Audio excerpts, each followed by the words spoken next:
आप सभी को स्नेह भरा नमस्कार। भगवान भोलेनाथ और माता पार्वती का आशीर्वाद आप पर हमेशा बना रहे।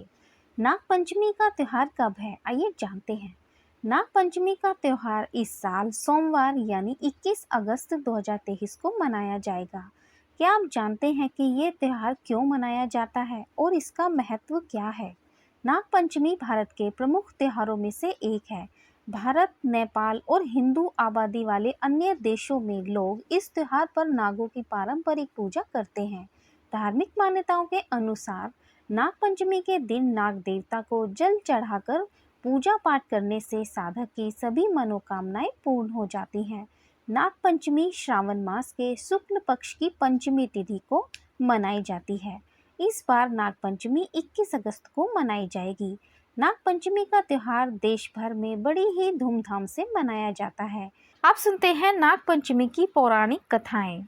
भगवान श्री कृष्ण ने कालिया नाग को हराकर उसके फन पर नृत्य किया था और यह महसूस करने के बाद कि श्री कृष्ण कोई साधारण बालक नहीं है, नाग और उसकी पत्नियों ने उनके जीवन की भीख मांगी।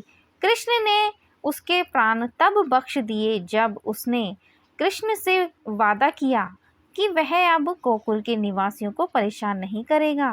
कालिया नाग पर कृष्ण की विजय के उपलक्ष्य में नाग पंचमी मनाई जाती है। इस पर्व को लेकर यह भी मान्यता है कि नाग देवता को प्रसन्न करने से भगवान शिव भी आपसे प्रसन्न होते हैं और आपकी मनोकामनाएं पूर्ण होती हैं। हर साल सावन माह के शुक्ल पक्ष की पंचमी तिथि को नाग पंचमी का त्योहार बड़े ही हर्ष और उल्लास के साथ मनाया जाता है। अब सुनते हैं नाग पंचमी की दूसरी पौराणिक कथा। प्राचीन काल में एक सेठ जी के 7 पुत्र थे। सातों के विवाह हो चुके थे। सबसे छोटे पुत्र की पत्नी श्रेष्ठ चरित्र की विदुषी और सुशील थी, परंतु उसके कोई भाई नहीं था। एक दिन बड़ी बहू ने घर लीपने को पीली मिट्टी लाने के लिए सभी बहुओं को साथ चलने को कहा। सभी डलियां और खुरपी लेकर मिट्टी खोदने लगी। तभी वहां एक सर्प निकला, जिसे बड़ी बहू खुरपी से मारने लगी। यह देखकर छोटी बहू ने उसे रोकते हुए कहा, इसे मत मारो, यह बेचारा निरपराध है। यह सुनकर बड़ी बहू ने उसे नहीं मारा। तब सर्प एक और जा बैठा। तब छोटी बहू ने उससे कहा, हम अभी लौटकर आती हैं, तुम यहाँ से जाना मत।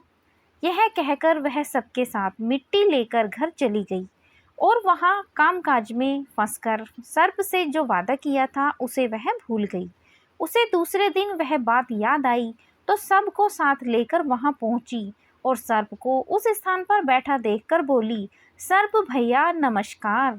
सर्प ने कहा, तू भैया कह चुकी है इसलिए तुझे छोड़ देता हूँ, नहीं तो झूठी बात कहने के कारण तुझे अभी डस लेता। वह बोली, भैया मुझसे भूल हो गई, उसकी क्षमा मांगती हूँ। तब सर्प बोला, अच्छा तू आज से मेरी बहन हुई और मैं तेरा भाई हुआ, तुझे जो मांगना है मांग ले। वह बोली, मेरा कोई भाई नहीं है, अच्छा हुआ जो तू मेरा भाई बन गया।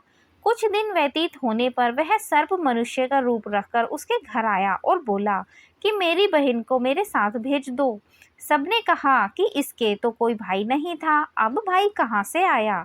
तो वह बोला, मैं दूर के रिश्ते में इसका भाई हूँ, बचपन में ही बाहर चला गया था।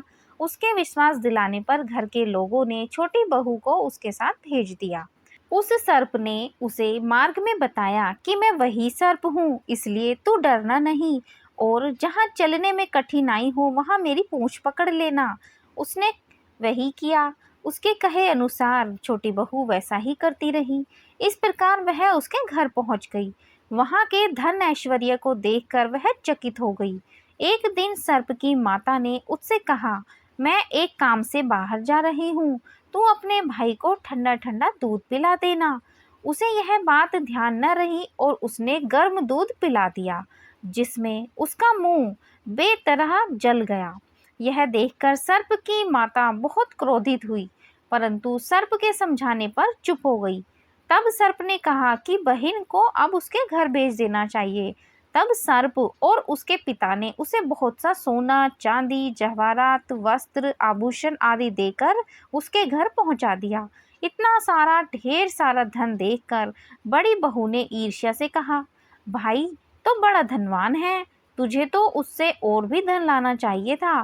सर्प ने यह वचन सुना तो सब वस्तुएं सोने की लाकर दे दी।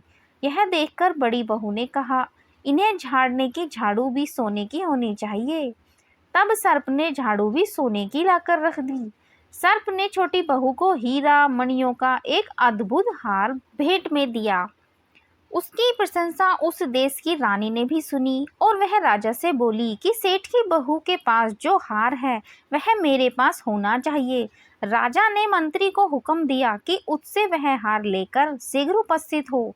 मंत्री ने सेठ जी से जाकर कहा कि महारानी जी ने छोटी बहू का हार मंगवाया है, वह उस हार को पहनना चाहती हैं, वह उससे लेकर मुझे दे दो। सेठ जी ने डर के कारण छोटी बहू से हार मंगवाकर मंत्री जी को दे दिया। छोटी बहू को यह बात बहुत बुरी लगी। उसने अपने सर्प भाई को याद किया और उसके आने पर प्रार्थना की कि भैया, रानी ने मेरा हार छीन लिया है, तुम कुछ ऐसा करो कि जब वह हार उसके गले में रहे तब तक के लिए वह सर्प बन जाए, और जब वह मुझे वापस मिले तब वह हीरो और मणियों का हो जाए। सर्प ने ठीक वैसा ही किया। जैसा कि रानी ने हार पहना वैसे ही वह सर्प बन गया। यह देखकर रानी चीख पड़ी और रोने लगी। यह देखकर राजा ने सेठ के पास खबर भेजी कि छोटी बहू को तुरंत भेजो। सेठ जी डर गए कि राजा न जाने क्या करेगा। वह स्वयं छोटी बहू को साथ लेकर राजा के दरबार में उपस्थित हुए। राजा ने छोटी बहू से पूछा, तूने क्या जादू किया है? मैं तुझे दंड दूंगा। छोटी बहू बोली, हे राजन, धृष्टता क्षमा कीजिए, यह हार ऐसा ही है कि अगर यह मेरे गले में है तो वो हीरो और मणियों का रहता है, और दूसरे के गले में जाते ही वह सर्प बन जाता है। यह सुनकर राजा ने वह सर्प वाला हार उसे देखकर कहा कि अभी पहनो और दिखाओ। छोटी बहू ने जैसे ही उसे पहना वैसे ही वह हीरो और मणियों का हो गया। यह देखकर राजा को उसकी बात का विश्वास हो गया और उससे प्रसन्न होकर उसे बहुत सी मुद्राएं भी पुरस्कार में दी। छोटी बहू अपना पुरस्कार और अपना हार लेकर अपने घर लौट आई। उसके धन को देखकर बड़ी बहू ने ईर्ष्या के कारण उसके पति को सिखाया कि छोटी बहू के पास कहीं से धन आया है। यह सुनकर उसके पति ने अपनी पत्नी को बुलाकर कहा, ठीक ठीक बताना कि यह धन तुझे कौन देता है। तब वह सर्प को याद करने लगी। तब उसी समय सर्प ने प्रकट होकर कहा, यदि मेरी धर्म बहन के आचरण पर संदेह करेगा तो मैं उसे तुरंत ही खा लूंगा। यह सुनकर छोटी बहू का पति बहुत प्रसन्न हुआ और उसने सर्प देवता का बड़ा ही सत्कार किया। उसी दिन से नागपंचमी का त्योहार मनाया जाता है और स्त्रियां सर्प को अपना भाई मानकर उसकी पूजा करती हैं। इस दिन कई लोग उपवास भी रखते हैं। मान्यता है कि नागपंचमी के दिन उपवास और व्रत कथा का पाठ करने से व्यक्ति को कई प्रकार की समस्याओं से भी छुटकारा मिल जाता है। हिंदू धर्म में सांप को पौराणिक काल से ही देवता के रूप में पूजा जाता रहा है। इसलिए नागपंचमी के दिन नागों का पूजन करना अत्यधिक महत्व हो जाता है। माना जाता है कि नागपंचमी के दिन नागों की पूजा करने वाले व्यक्ति को सांप के काटने का भय नहीं होता। इस दिन सांपों को दूध से स्नान, पूजन और दूध पिलाने से पुण्य की प्राप्ति होती है। इस दिन घर के मुख्य द्वार पर नाग के चित्र बनाकर पारंपरिक रूप से उनका पूजन करें। ऐसा करने से घर नाग कृपा से सुरक्षित रहता है। पुराण के अनुसार सांप के काटने से किसी की मृत्यु हुई हो तो उनको सद्गति नहीं मिलती है। ऐसी आत्माओं को मोक्ष नहीं मिलता है। ऐसे में नाग पंचमी के दिन नाग देवता की पूजा करने से सांप के डसने का भय भी नहीं रहता। साथ ही जिन लोगों की अकाल मृत्यु हुई है उन्हें मुक्ति भी मिलती है। नाग पंचमी पर्व के दिन नाग देवता की पूजा करने से सांपों को दूध पिलाने से अक्षय पुण्य की प्राप्ति होती है। दरअसल हिंदू धर्म के अनुसार सृष्टि पालनहार भगवान विष्णु भी शेष नाग पर विराजमान है। वहीं नाग देवता भगवान शिव के प्रिय गणों में से भी एक हैं। ऐसे में इस दिन भगवान शिव और नाग देवता की उपासना करने से जीवन में सुख समृद्धि आती है। एवं ब्रह्म पुराण के अनुसार ब्रह्मा जी ने भी सांपों को नाग पंचमी के दिन पूजे जाने का वरदान दिया था। इसीलिए इस दिन नाग की पूजा का विधान है। आशा करते हैं आपको हमारे द्वारा बताई गई ये सभी जानकारियाँ और कहानी पसंद आई होगी। कृपया वीडियो को लाइक, शेयर और चैनल को सब्सक्राइब करे बिना ना जाएं।